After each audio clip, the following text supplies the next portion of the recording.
Hi, everybody. I'm here for another fermented cod liver oil interview. And today we have Steve Tallent. Welcome, Steve. Thank you. Happy to be here. Steve is the owner of a company that sells supplements and beauty and personal care products called Beautiful. And he's spelled like B-E-E, beautiful, like a bee. And you guys have been long-term sponsors and members of the Weston Price Foundation, yes? Yeah, I guess we've been members for maybe 6 years, 7 years. My wife went to a Wise Traditions conference, the one in Schaumburg, and the year after that we had a booth in Pennsylvania, and then after that we were sponsoring exhibitors a couple of times. Mm-hmm. And yeah, we've been big time supporters. We sell their books and we've been members all of that time. We have done all sorts of things to send traffic their way. We, recommended their infant formulas for anybody and their diet for everybody. We've we have a not insignificant customer base, and we have done a lot of promotion of Weston Price because we believed in what they were doing, and the diet has changed our lives. The information that we've gotten has changed our lives, the way that we live, our health, and it's been a really good trip. Yeah. I didn't get to meet Stephanie at Schaumburg, but I did see you guys exhibiting, and then I think we finally actually met. It was probably the last one I was at, which was Atlanta, when I finally got to know you guys, and then we ended up doing business together, and you were clients of ours, and loved working with you guys. It's a great company. What we really love about you guys is that I can trust you, that I feel confident that if I buy products from you, that they're going to be quality, the highest quality. We promoted with the blog network. We promoted, some of the mineral makeup that you guys sell, and that was fun to be able to help women understand, what they're putting on their face and what they're putting into their skin, and that industry is kind of messed up, right? Because even in the natural beauty products industry, it's not so easy to get quality stuff. Absolutely, and there are a couple of reasons for that, and one is that the FDA there's all sorts of loopholes for not having to list your ingredients because you just submit a form that says that they're proprietary, and then you don't have to put them on your label, and so you can put all sorts of stuff in there, and you can put in a lot of these anti-aging products, they use fetuses. They use fetal tissue. What? Yes. In an anti-aging product, they use fetal tissue, and they don't have to put it on their label because it's a proprietary ingredient. I've never heard that before. That's shocking. And so all you have to do is call your company and say, are you a full disclosure company? And almost all of them will say no. There are a couple of companies that actually do disclose that they use fetal tissues in their products, but most of them don't. And so it's a big deal for us as we were finding out this stuff but we did not want to do makeup. I resisted it for 2 years, and it has been a traumatic, horrible road. Expensive. But we just felt like we had to do it because there wasn't a good option at the time. And I don't know that has changed that much. I haven't really kept up with everything else that's going on because I've been so busy trying to do what we're doing. But yeah, it's really important for us. We are a full disclosure company, which does not necessarily mean that you will always know what's in the product. What it means is if we know what's in the product, then we make sure that it's on the label, and we do testing to find out what's in the product. And is that I never heard that expression before. A full disclosure company, is that just within the personal care products industry, or is it supplements as well? There are some supplement companies that are full disclosure. I mean, you could be a full disclosure company anywhere. You could be a full disclosure food company and put everything on the label besides what the FDA says that you have to put on the label. You can be full disclosure in any company, but there are a lot of people that aren't full disclosure, and they say it's because they're protecting their formulations. Mm-hmm. But all of us that know anything about it know that with a mass spectrometer, you can pretty much figure out what's in every single product out there Oh, really? with a little bit of trial and error. Really? The mass spectrometer will tell you all the significant compounds that are in there, and you just reverse engineer it from there. So no, all the big companies that want to hide what's in their products, they're not doing it because of some kind of proprietary formulation that they're trying to protect, because this is why you see knockoffs of products. As soon as they're allowed to knock it off, they knock it off. They don't have to have the formulation. They don't. They can figure it out. They can get something. They can get something that's really close before the patent expires on a particular product, and that has to be revealed. It's just a competitive world out there. It's just it's just what happens. But what's really interesting is I did the interview with Kayla Daniel yesterday, and one of the things she said was that she called all these different experts in all these different fields, fishing experts and fish oil experts and lipid scientists and all this, and she said that everybody she talked to said when she talked to these fish oil experts, they said, "Oh yeah, that's totally rancid," and they said that they would never touch it, like they would never use this process that he uses. And what occurred to me, or maybe she said it, I don't remember, was like, "Oh well, no wonder he doesn't have any competitors." That's right. Yeah. She said they looked into it and they said, "We're not going there." Yeah, it is kind of strange that he doesn't have any competitors. Because don't you think he would by now? It is. I know I saw a comment from one person that says that you can absolutely, make oil this way. She's from Norway, or I think it was a she. She's from Norway. She says, "I make my own oil this way." So it's not like it's not being done, but it's not being done commercially by anybody. And it's not really because it's a proprietary method, because he posts the passage from the book that's the basis for how he does his fermentation, right on his website. Says, "Look, here's the history of it right here, historical reference." And he may do it a little bit differently. He says he adds a starter to it, but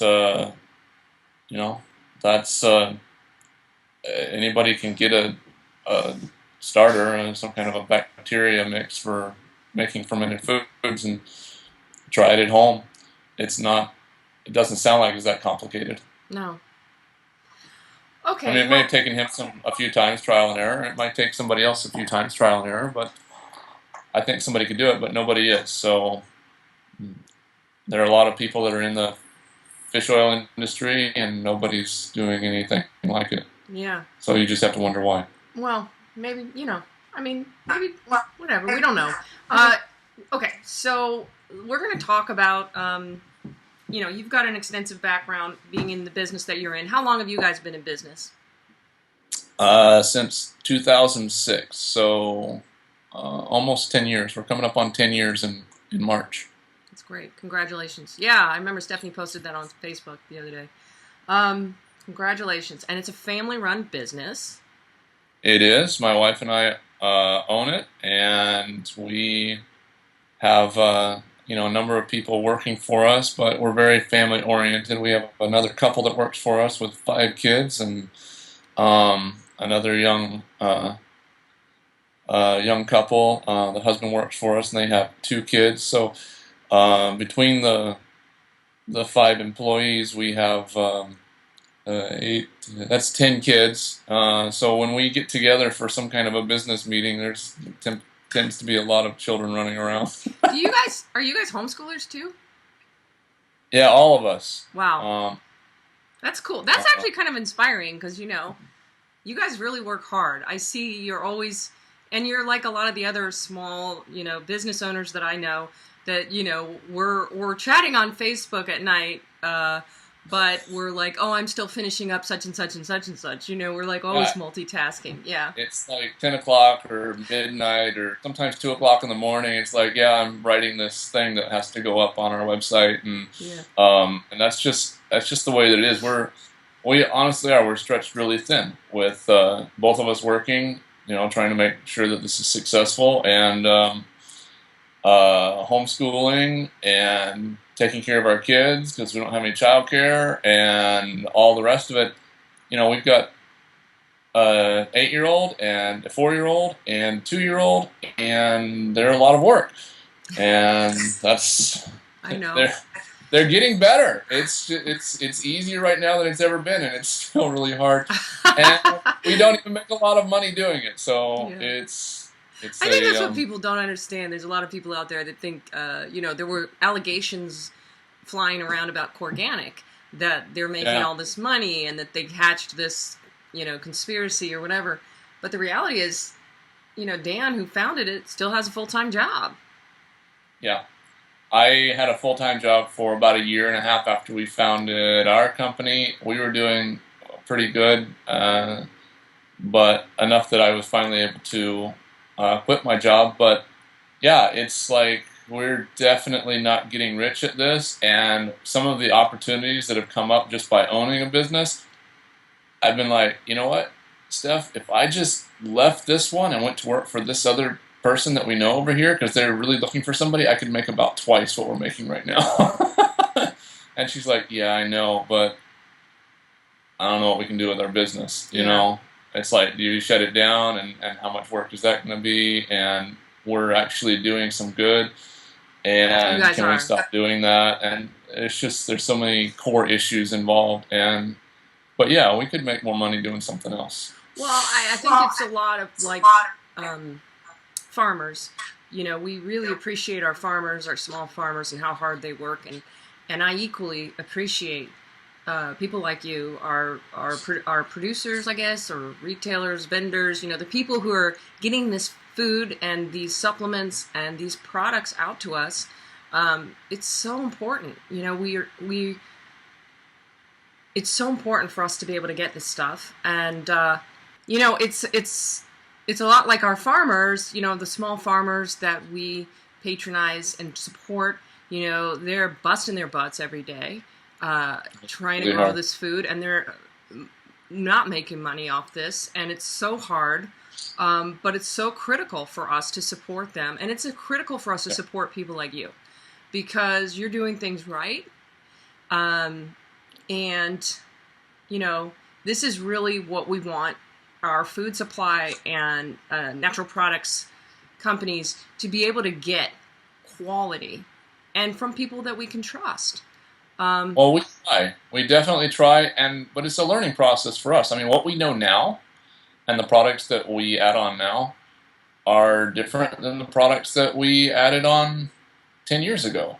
Yeah. There's some things that we've had to discontinue as we've learned new things, and there are, there's information that we put out, and that's one of the things that we do is we put out a lot of information. We don't just sell products because we can't really compete with some of the online retailers and things like that. They're just, everything is so inexpensive, so you really have to differentiate yourself to say, why is your product any better, or just be a purveyor of information so people are like, well, I know I can trust you because of the information that I'm getting from you, so I'm going to buy your products to support you. Mm-hmm. Yeah. Okay, well, let's talk about this. You've been very, very vocal on, not only on David Gumpert's blog, The Complete Patient. Your name shows up every day when I go read the comments, because a lot of people are going on there every day to read the comments, and he is talking to him like the little vote up and vote down buttons that people like, people are, even if they're not commenting, because a lot of people feel like they can't comment, that they Yes. don't want to, and if they do, a lot of times they're commenting anonymously for good reason. Yes. I've heard people say, "Oh, you shouldn't comment anonymously," but I understand why they are. Me too. Yeah. So, people are going on there, and you've had. I actually talked to David Gumpert about this yesterday. That we agreed that you've had some of the best comments on there, not just because you agree with us, but because you're very logical. Yay for logic, especially on the internet, right? Well, thank you. Yes, I try and be logical. Well, most people aren't. It's just like the ad hominem attacks over this is just, calling. First of all, like what does Kayla Daniels' tone have to do with anything? That was my original reaction to this whole thing. It doesn't. Even if her tone is bad, it doesn't invalidate the information. Exactly. But not only that, but it seems that you're very well researched. You've been researching this, and we spoke early before we started the call, and you said, yeah, you spent a lot of time on this, right? Yeah, I spent a lot of time, and I really have had to go back and say, how come I've spent so much time on this? And it's bothered me somewhat. Why? I mean, the easy thing to do is just say, "Oh, we're going to stop selling this product, and we're done with it, and we just go on." Or, well, just to be clear, you guys have been selling it. How long have you been selling it? Almost since it's been out. So I haven't looked and seen when we first started selling it, but I would say, I don't know, we've probably been selling it 6 or 7 years. Yeah. Okay. So, I was like, why am I doing this? And why am I going back and forth? But really the comments section on David Gumpert's blog has been a way for me to see what the arguments are and see both sides of the story, and to then go do my research and figure this out.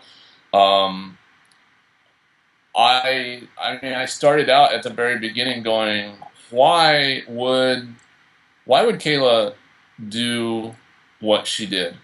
I mean, everybody's like, she should have gone to Weston A. Price with this report and shown that to them and done all this in private. And I'm like, yeah, I can see that, but she didn't, and she's a very intelligent person. She is well researched. She's been a hero for all of us in the real food movement. Why did she do it the way that she did? And I still don't know, because I was told, hey, the meeting minutes for this board meeting are public. And I assumed that whatever happened may have come out of this board meeting. So I went and asked them for board meeting minutes. I was told by the secretary of the board that the board meeting minutes were public. I was told by the one who administrates their chapter leader page, who's a chapter leader and apparently fairly high up in their community, that the board meeting minutes were public. So I went and asked for them. After 2 weeks, I finally got a reply from Sally herself that said, we've had our lawyers review our policy, and our policy is that the board meeting minutes are not available to the public, and we do this so that the board members can feel like they can have a free conversation. So I was shut down there. What were you trying to find out from What were you trying to find out from the board meeting minutes? Like, what did you want to? Well, typically when there's any kind of dissension or an argument or something like that, well-mannered people don't drag that out into public and say exactly what happened. And so Kayla didn't say exactly what happened in that meeting, and nobody else has said exactly what happened in that meeting, and I wanted to see exactly what happened in that meeting.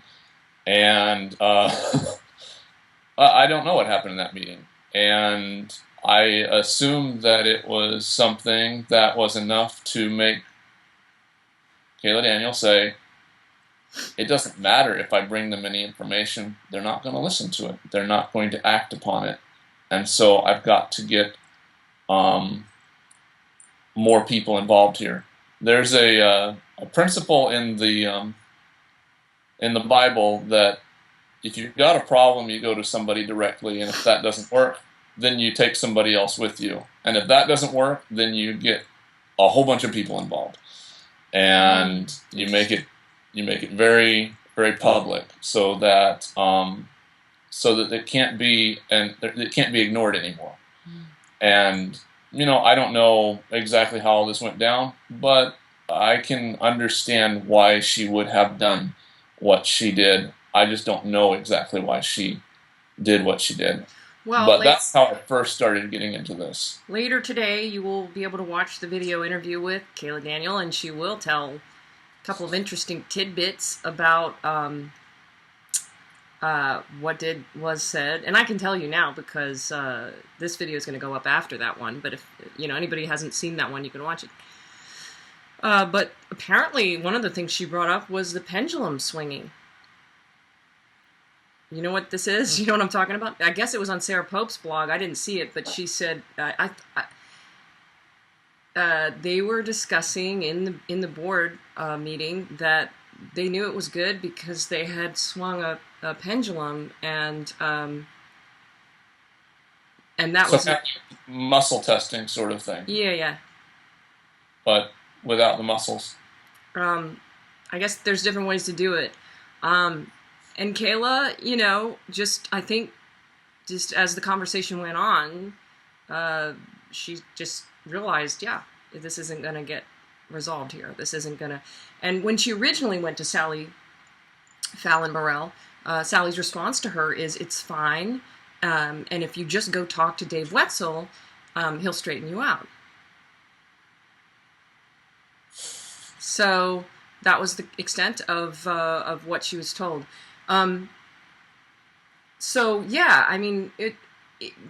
thought that was problematic too, and I was glad you brought it up on Gumpert's blog, just that, the meeting, the minutes weren't shared, and it is suspicious. And I think in this day and age, especially, what we really want, especially all the millennials, who are coming up in such a huge population, they really expect transparency.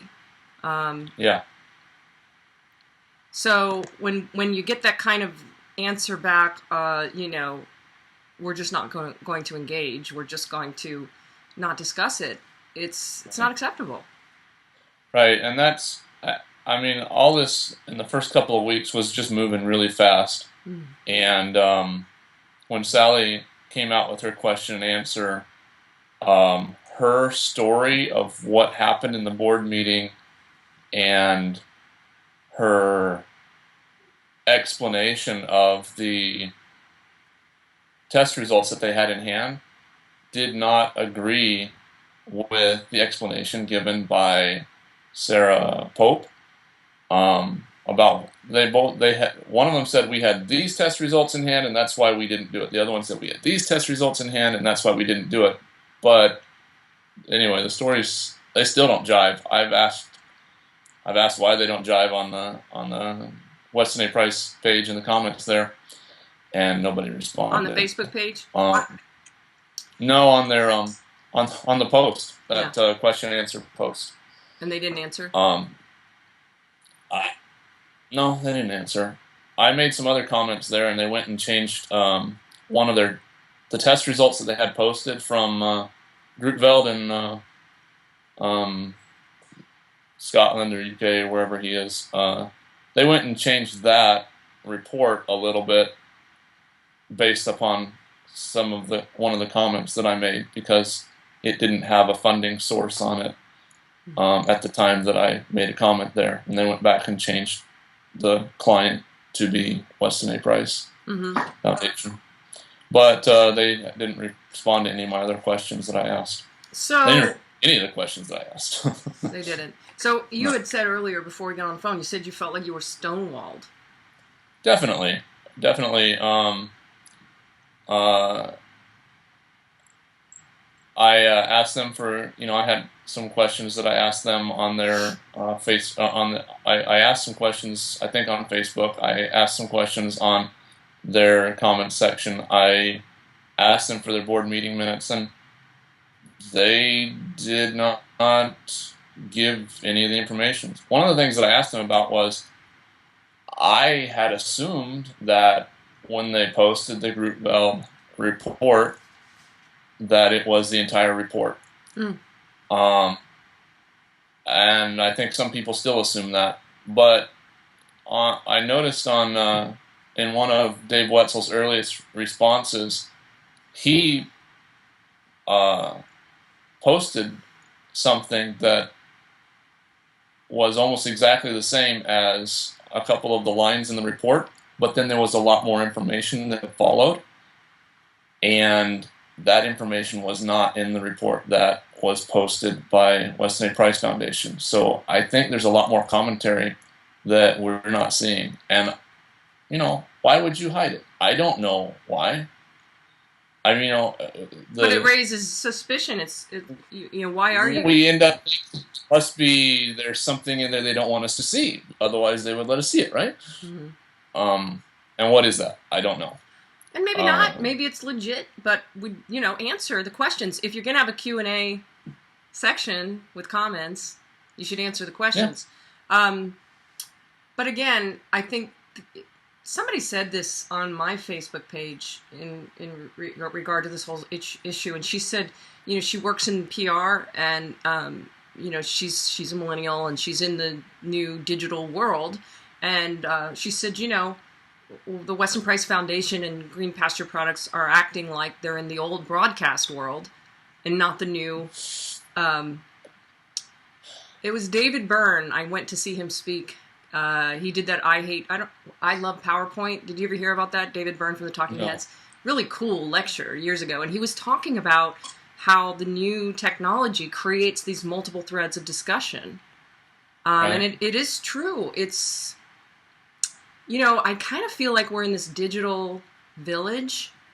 It takes me back to, I was in Scotland, in Edinburgh, and I was on a walking tour, and they showed us where they used to have the main square with everybody would shop there, the village, and they said, it was really interesting. This is going to go off topic a little, but there's a good story.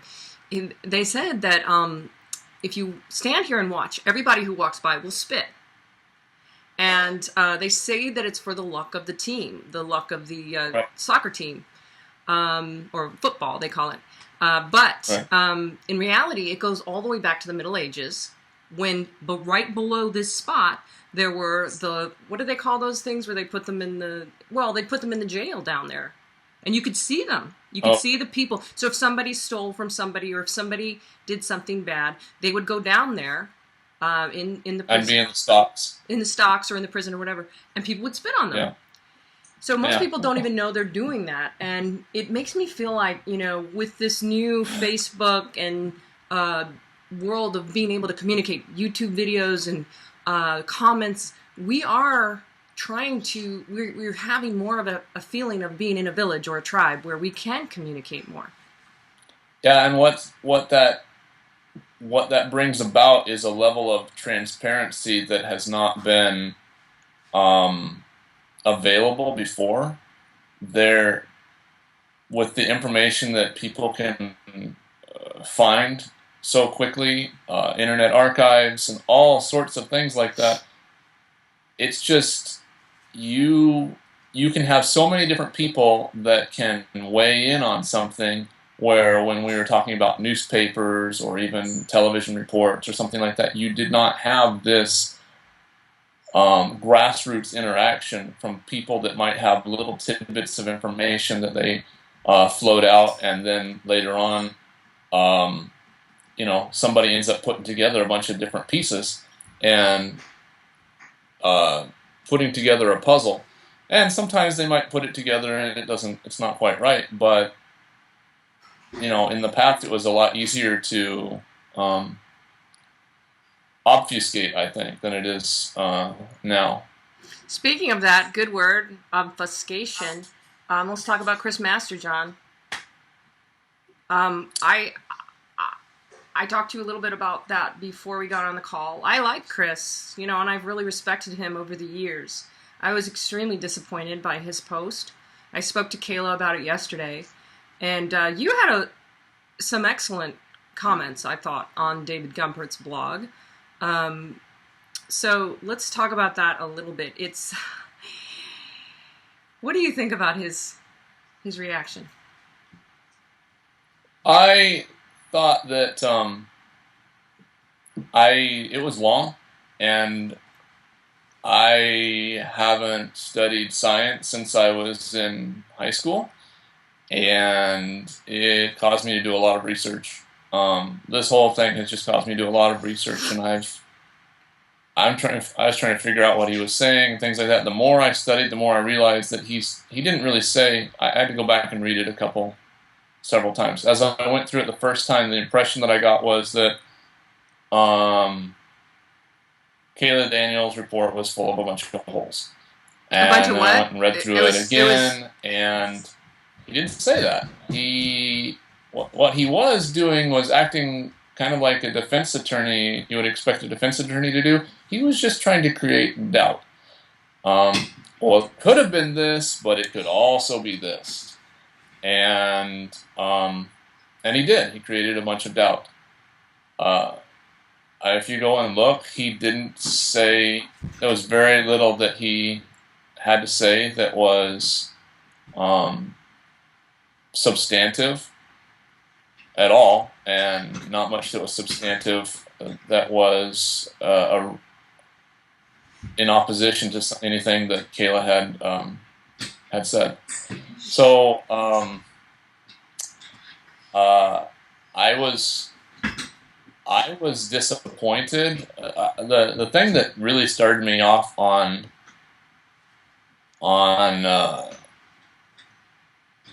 really digging into it deeper, I think, was when I read something. He said something, and I don't have it in front of me, but he said, because this was only found in one of the test results, and it was not in any of the test results that David Wetzel has posted, and he's done testing through all of these years, that I just think that this is an aberration. And I was thinking, wait a minute, this is why we do batch testing, because every single batch could be different. You can't just write it off as an aberration. You have to say, we really need to retest this batch and see if that was an aberration.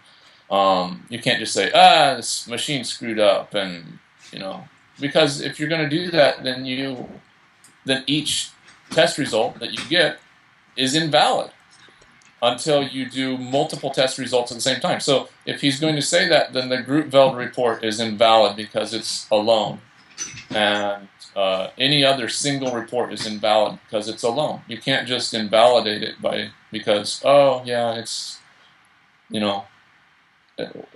unless there's a bunch of test results on a single batch, you can't do that. So then I started digging in deeper, and oh boy, I know more about all this than I ever wanted to know. And so I noticed that all the scientists were being really careful about what they were saying. The only people that were saying the product was not rancid were Dave Wetzel and Sally Fallon. Really? Nobody else saying it. All of the scientists that have been trotted out, Grootveld, I can't pronounce the name of one of the doctors, and there's somebody from the University of Iowa, I think. None of them have said that the product is not rancid. They have said that the product does not appear to have markers of oxidation. And you see how careful they word that. They don't say the product is not oxidized. They don't say that they don't make any absolute statements. The reason for that is that, and Chris Masterjohn is the same way. No absolute statements. As a scientist, it's really difficult to make an absolute statement because you realize that there's so much that you don't know. And so, you'll see studies that say this seems to indicate that this might be. Um, so you don't see any absolutes, and that's the way that they have been. Um, what you'll see is, in my opinion, you have a good product. They don't say you have a good product because that's an absolute, and they might be proved wrong later. So there are three types of rancidity there, and this is covered by a couple of it's covered by Masterdon, it's covered by a couple of different scientists on Green Pastures blog. Three types of rancidity. The first is oxidation, and oxidation is the one that everybody's really worried about because it creates some byproducts that are absolutely not healthy. Yeah. But there's also microbial rancidity, and there is hydrolytic rancidity. And I'm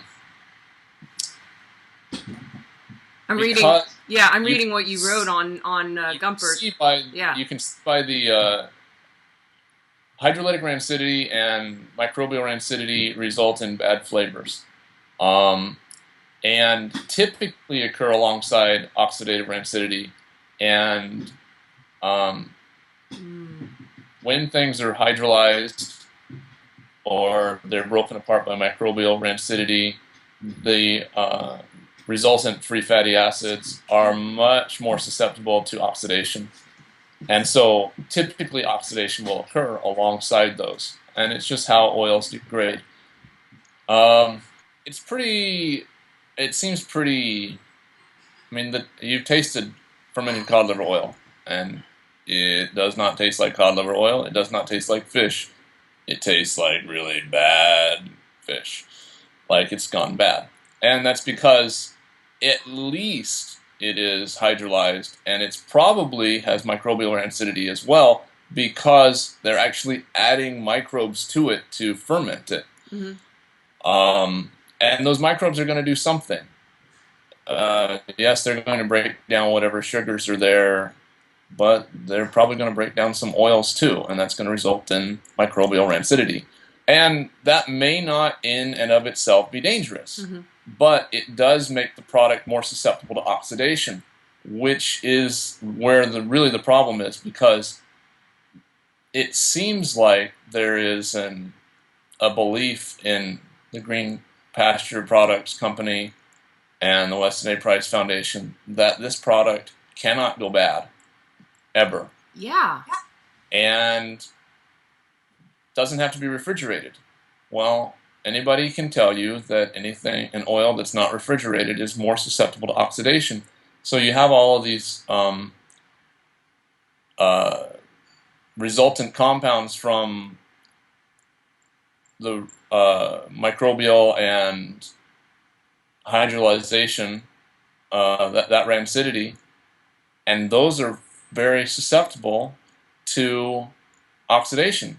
And the polyunsaturated fatty acids are highly susceptible to oxidation as well. And there you have it sitting in your cabinet, and it's there for, some of us, 6 months, a year, 2 years after it's been opened.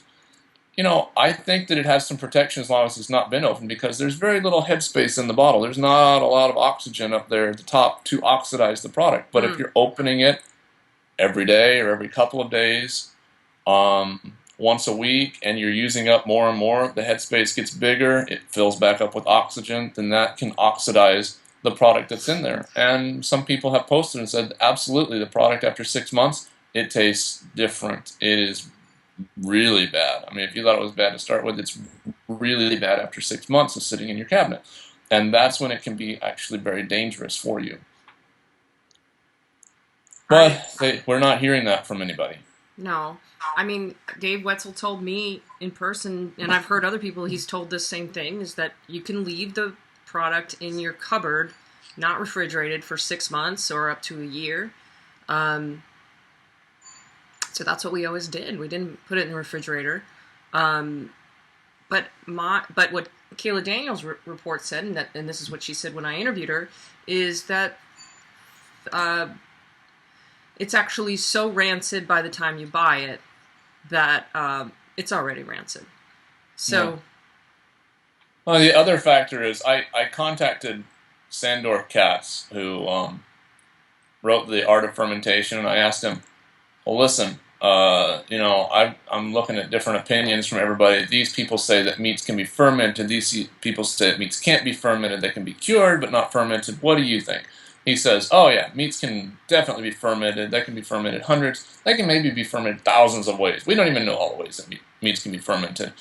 And then he gave me the same passage that Dave Wetzel uses about creating cod liver oil through putrefaction.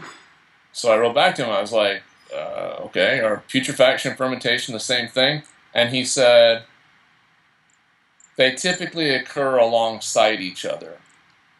And putrefaction results in specific things like cadaverine and putrescine, specific amines that are indicators of the putrefaction. And they account for the edgier flavors. And some of the, you can see in Kayla's results that some of the products have significant amounts of those factors, and some of them don't really have them. And what the difference is, I don't know. But, there's a difference batch to batch, apparently. Now, Weston A. Price Foundation has made this argument, and Dave Wetzel has as well on his blog, that there are a lot of foods like Limburger and fish oils and things like that that have high amounts of cadaverine and putrescine, things like that, and we eat them. And they try and use that to mean that this product is fine and it's not putrefied. Well, I would go a different direction and say it does not mean that it's not putrefied. It means that there are other foods out there that are commonly eaten that are putrefied as well. And whether those are safe to use daily, I don't know. I don't know of any, typically Limburger or one of those other stinky cheeses is a specialty item and not something that you take as a daily supplementation to your diet. Fish oils are used when you're doing certain types of cooking, but I don't know that you would, I guess my wife uses them occasionally, but maybe, once every 6 months. We don't use them daily. And so whether those things are probably not good for you, but you can probably tolerate them in certain amounts. Now, whether the amount that you get in a daily dose of fermented cod liver oil is enough to do you harm, I don't really know, but it is a concern. Right. What you talked about when you felt like you were stonewalled by the Weston Price Foundation. You said you had specific points, and you may have already covered some of them, but what are some of did you cover all of the things that you thought were false information that you got back from them? No, in Sally's Q&A, I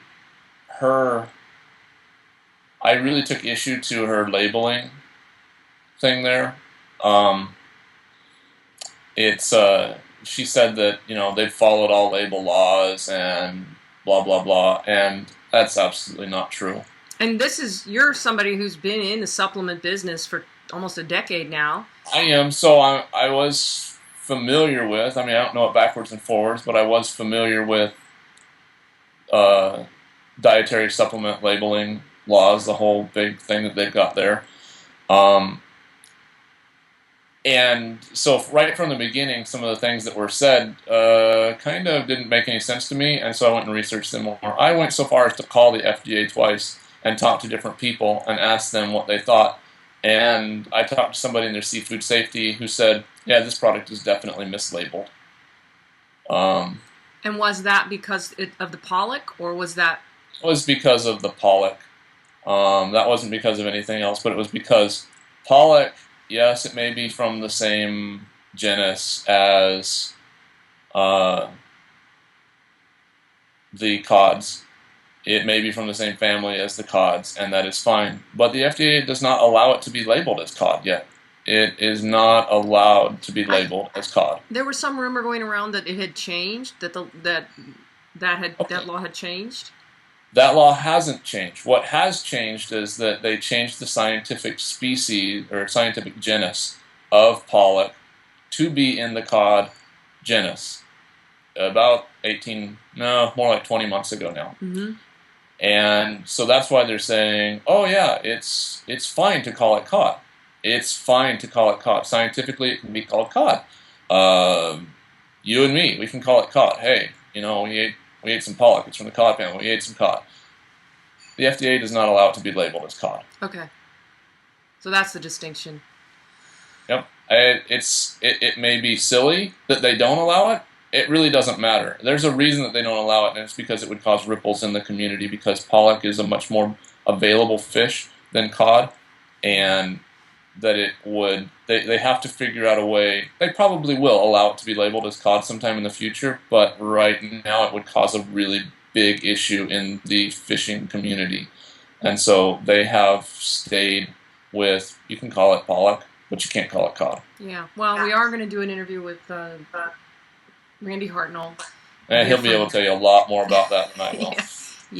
Yeah, he was not happy with this. He also, like you, on David Gumpert's blog. And for those of you who don't know, Randy Hartnell has been running Vital Choice, sustainable seafood company, and they've been a long, long time sponsor of the Weston Price Foundation conferences.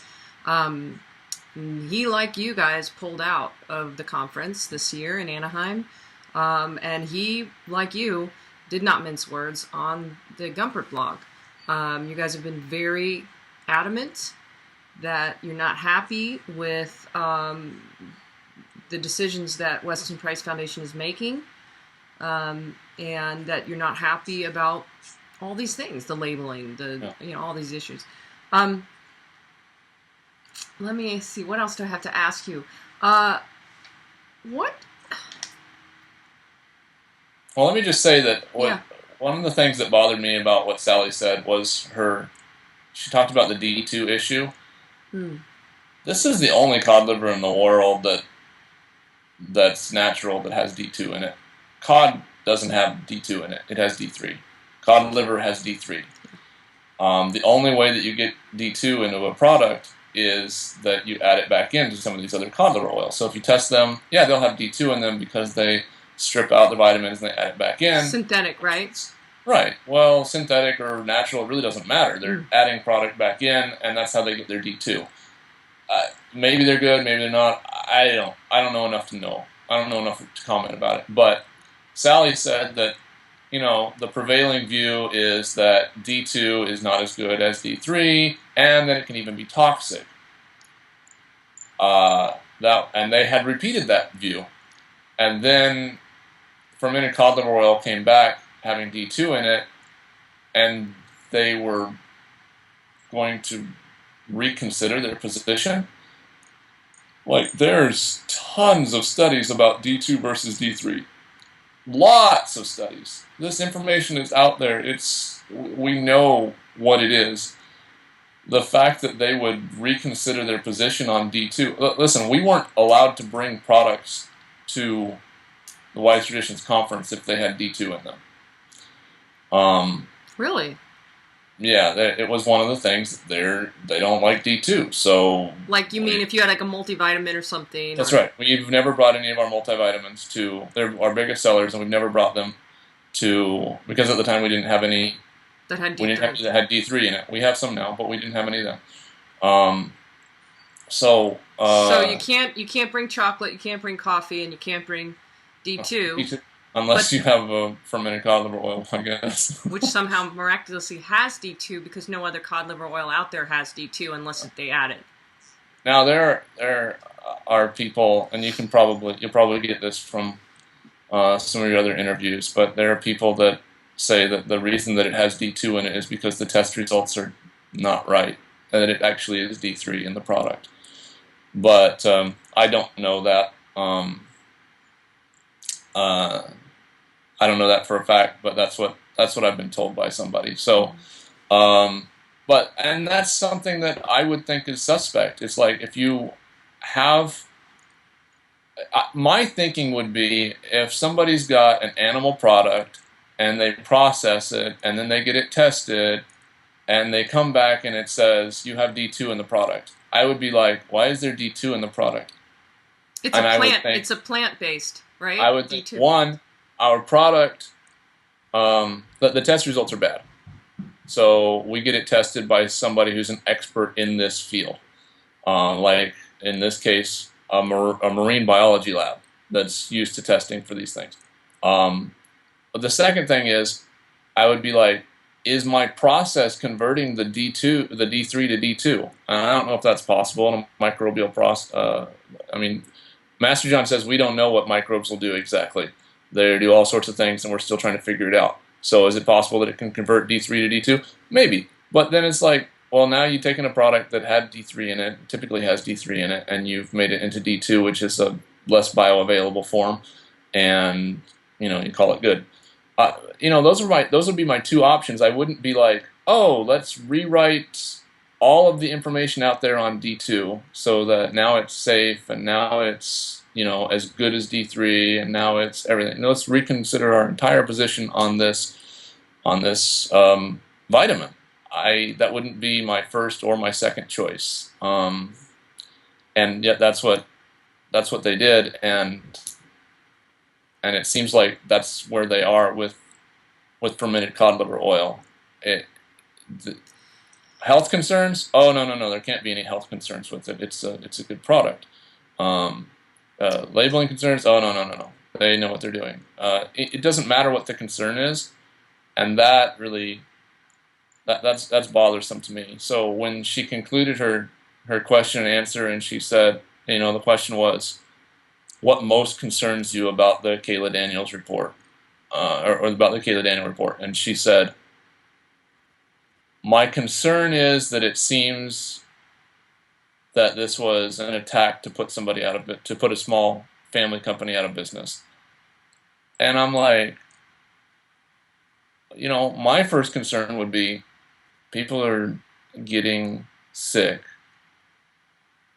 Two, the product isn't what we thought it was or what it was purported to be, or that from batch to batch there may be some serious swings in some of these characteristics of the product that could cause it to be worse or better or whatever. There's some serious inconsistencies in the manufacturing, it seems like. Those would be bigger concerns to me than that somebody might lose business. I had the exact same reaction. I was like, shouldn't the number one concern be the health of the customers and the members of this organization? Yeah, exactly. This is what you're doing. Why are you even an organization? And it's to promote health, and you don't take any reports of health concerns serious. Yeah. That's really bothered me, and people speculated it's because of financial issues or because of family ties or because of whatever. I don't really know what it is, but there's something, and that's really caused us to have, we've lost faith in Weston A. Price Foundation because of it. Because if they can't see clearly on this, then what other things might they have written that we believe without question? What other information have we been passing along to our customers that we really needed to research more? And I don't know. It seems like there's just some deep-seated preconceptions that color everything that's going on, at least in some areas. And we don't know what all of those areas are, and now we have to question everything. Yeah. It's interesting just to delve into that a little bit more. And I haven't written the post on this. When I wrote my blog post about fermented cod liver oil, posted it last night, I wanted to get into I had a whole section written about the testing that they said that they did, that the Weston Price Foundation said that they had done, or that Pastures had done. Like you said, there's all this inconsistency. We did this test, we did this test. I kind of want it all on one, section where I can see. Give us something like Kayla did, where you can see everything. But they said we've done all this testing, and then it just, the more I looked into it, the fishier it got. One of the things I found, and I'm going to be posting this in a blog post, and I'm also going to talk to Randy from Vital Choice about this. A couple years ago at the conference, I don't remember which year it was, Sally announced that there was a bunch of food that they had tested and that they had sent it out to a lab. Do you remember this? And they said they had really, Yes. really high levels of nutrients. And Right. they were shocked that they were so high. Right. And one of them, she said, we're not going to really announce this. Because I remember all the bloggers were sitting there with their tweeting, and she said, we're not ready to announce this yet because we still need to do more testing, but we're really excited because like the lard that we tested and the butter that we tested, they all have these really high levels. And the year later, Sarah Pope did a video, and that she was paid to do by the Weston Price Foundation. And in that video, she quotes, I can't remember because in some places online it says a tablespoon, and I think in this video she says a teaspoon, but it's different in different places online. She said a teaspoon, I think, but she held up something that was bigger than a teaspoon. Well, no, that's a separate issue. That's a separate one. This one I'm talking about was she said that a single teaspoon had of salmon roe had 17,000 IU of vitamin D. Wow.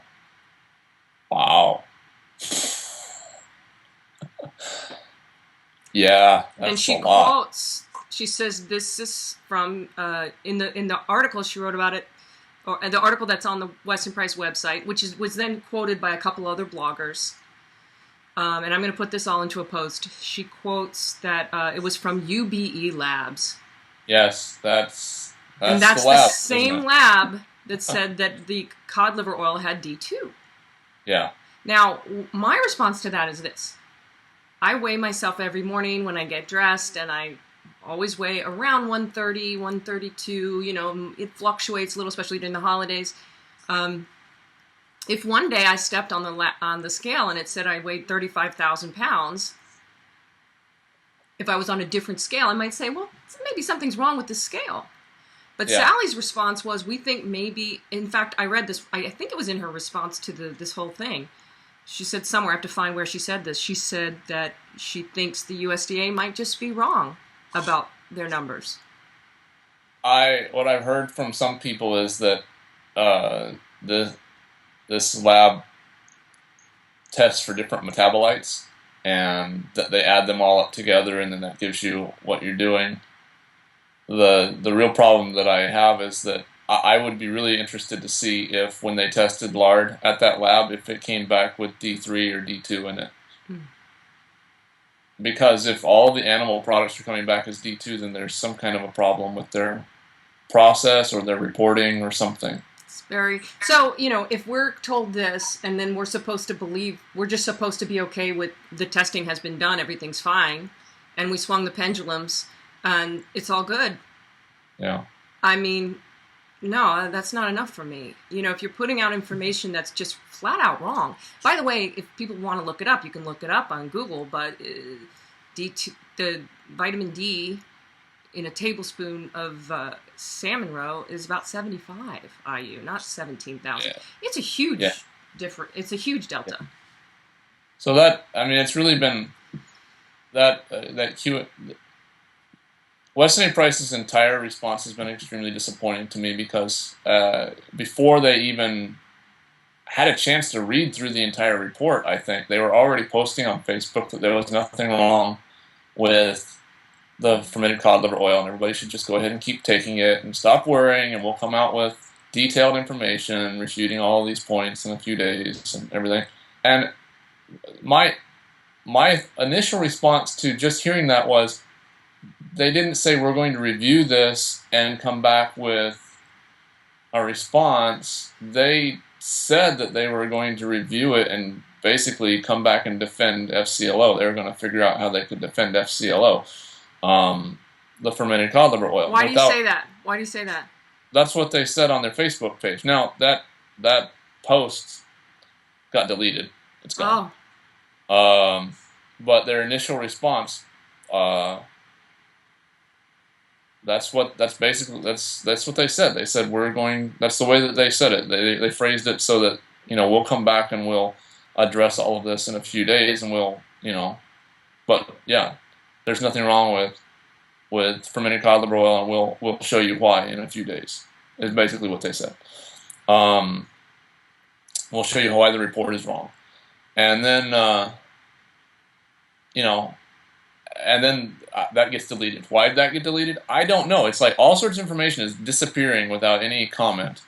And another issue was the way that she treated Dr. Ron in her question and answer, which was, look, yeah, maybe he did have this happen, but he took way too much of the product because we only recommend 1 teaspoon, which was completely disingenuous because for a long time they were recommending 2 tablespoons, 1 to 2 tablespoons a day.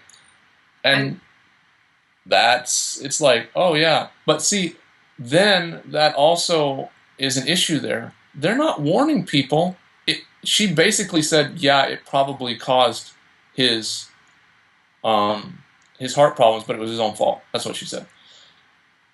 But nobody has come back and said, well, look, don't take too much of this product because it can cause heart problems.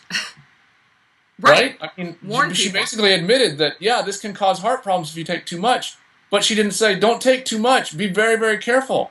And then they're still recommending a little bit over 2 times the dosage that Green Pasture itself recommends. And they've still got their post up about infant formula that has, by weight, that has enough fermented cod liver oil in there to equal 1 to 2 tablespoons for an adult. Depending on the baby's size. If a baby's 8 pounds, there's going to be a lot more in there than if the baby's 16 pounds. And it depends on how much they eat. And I mean, it's dosage by pound. And yeah, it looks like a tiny little amount in there, but you're talking about tiny little kids too that are taking this. Yeah. So, there was no.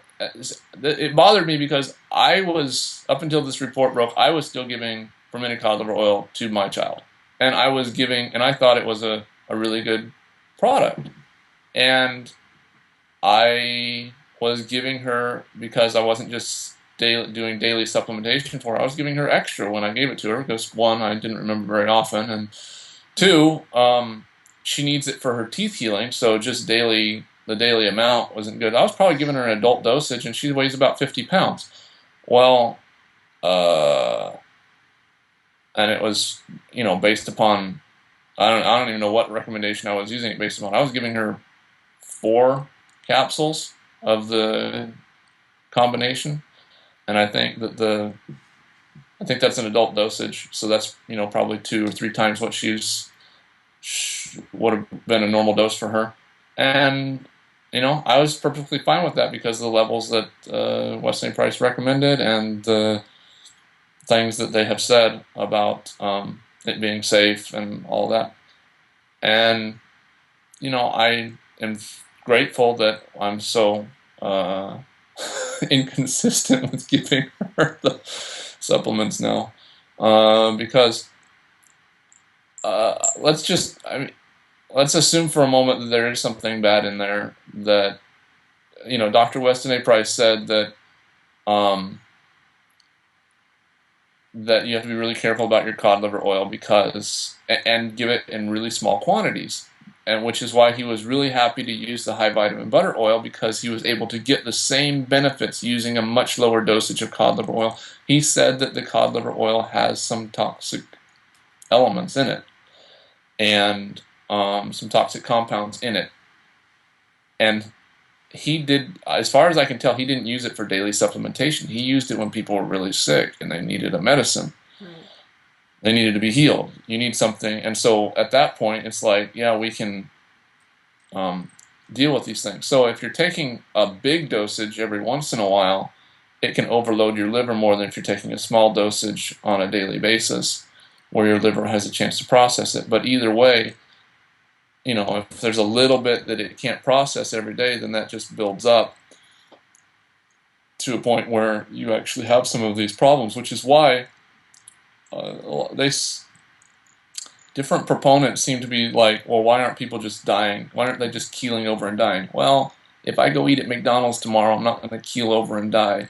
But if you watch the Super Size Me documentary, and if you eat McDonald's 3 times a day for 30 days, you might die.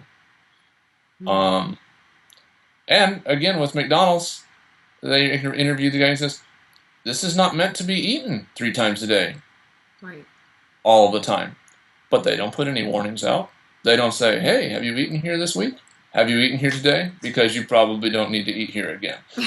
It's probably not good for your health. Right. Right. Yeah. Wow. And I just wanted to clarify that one point that you made. I'm going to be I'm doing a couple other interviews with people about the history of cod liver oil. One of them was Archie Welch, who did all the research.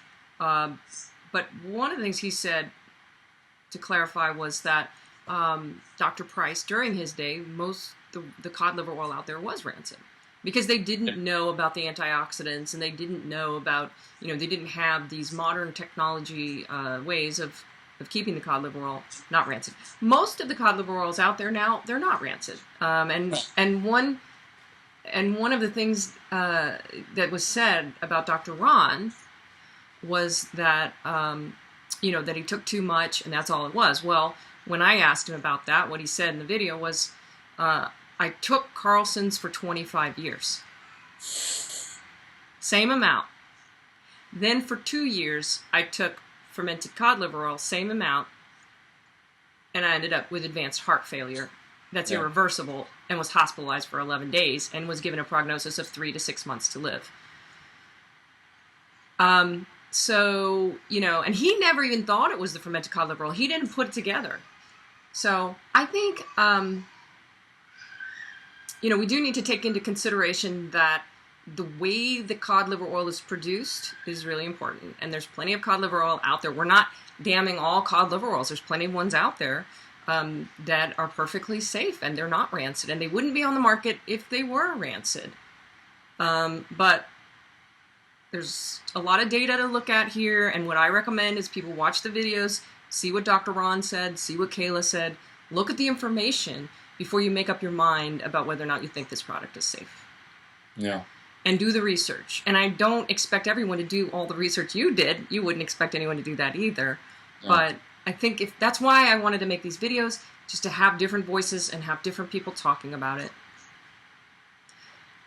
Weston A. Price says that they're going to do more testing, and I don't know what that means. I really hope that they do. I hear that they're making their own lab, and they're hiring Chris Masterjohn to do it. That's a rumor. I don't know if that's true. I hope that it is, because they can be able to do a lot more testing.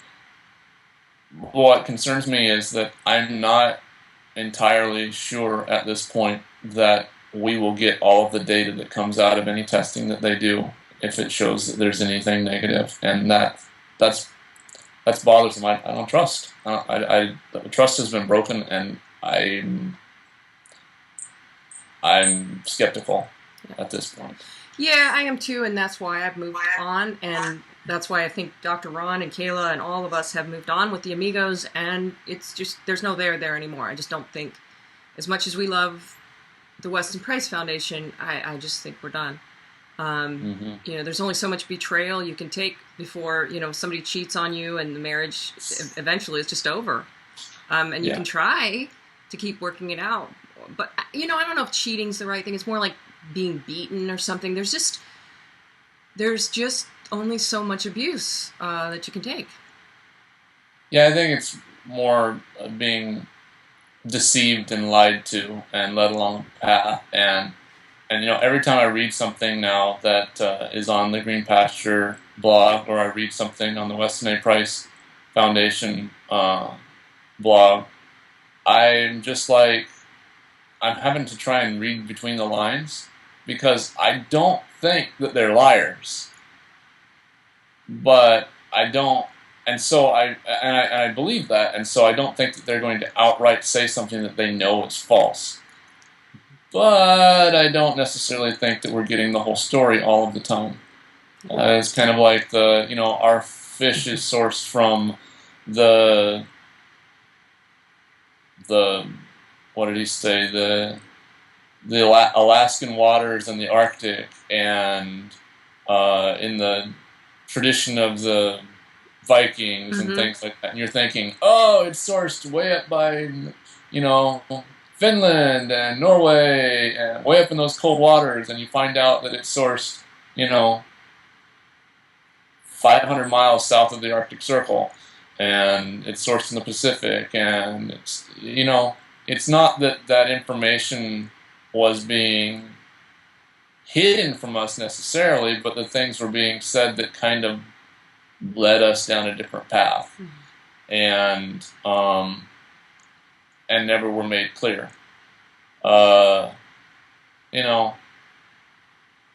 I've heard that Dave Wetzel has said to people that if people had asked me what type of fish I was using, I would have told them. If I had known it was important to them that I put it on the label, I would have put it on the label. I don't know if that's true, because I've heard from other people that they asked about sourcing and sustainability and things like that, and were basically told to go away. So, well, we're out of time, unfortunately. I could keep talking to you for a long time about this, and I really, really gotta say I appreciate all your. And I didn't say the other thing people can go read is not only your comments on the blog, but you also put a whole huge post on your website. Well, two of them, yeah. Yeah. Oh, two of them. Which haven't read the second one yet, but it'll be available. Should be available today or tomorrow. Okay. So people can go to beautiful.com, and I'll put the link below, and read what you have to say about this. I think it's. I want to tell you, Steve, your integrity is really it's refreshing. It's. Well, we feel bad. We feel like we should have done better research before we added these products on and said the things about them that we said, and it's a lesson learned for us. You know what? I think pretty much everybody I've talked to has said the same thing in different ways. But to say I feel responsible. We all feel responsible. People count on us. People count on us for to vet products for them. I mean, we encourage personal responsibility, but at the same time, we know that part of personal responsibility is that you don't have time to deeply investigate every single product that you take. When you go to your farmer and you get your raw milk or your pasture-fed beef, you don't say, okay, give me the test results from this batch. I need to see all of these things. I need to go line by line down through here and test, all the vitamin content. I need to have daily videos monitoring this animal for the entire life cycle in order to eat this food. We don't have time. Nobody has time. Nobody has the ability to do that. So it's at some point, even with personal responsibility, there's a level of trust that comes in. And I feel like we have not done our due diligence for our customers, and I feel like that trust has been broken for us with Green Pasture and with Weston A. Price Foundation at this time. I'm hopeful that they can restore that in the future. I'm leaving that door open. It's not just you're gone, but we'll see. I have not seen indications up to this point that all the issues that are issues for me are going to be addressed. Yeah. Thank you, Steve. You're welcome.